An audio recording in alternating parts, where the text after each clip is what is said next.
এই ব্যস্ত, আমার কথা সে কখনোই ভাবছে না। আমার এই রূপ যৌবন আর কতদিন আমি আঁচলে বেঁধে রাখবো?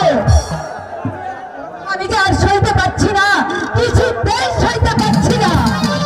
একা একা কি ভাবছো নূরজাহান? ভাবছি আর কতদিন আমি আপনার অপেক্ষায় বসে থাকবো? কবে হবে আমাদের মধুর মিলন?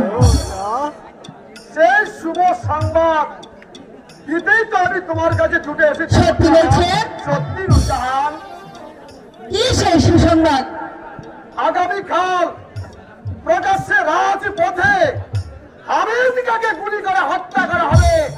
তারপর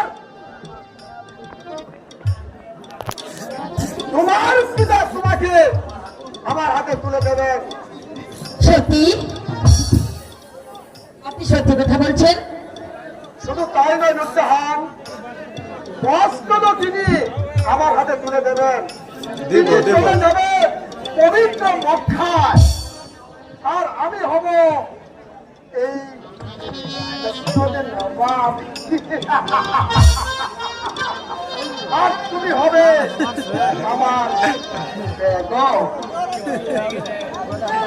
এই কথা শুনে আমার যে কি আনন্দ হচ্ছে তা আমি বলে বোঝাতে পারবো না। নূরজাহান, বলুন। নূরজাহান, মাত্র মাত্র একটি রাত নূরজাহান, একটি রাত পোহালে তুমি হবে আমার, আর আমি হব। হ্যাঁ,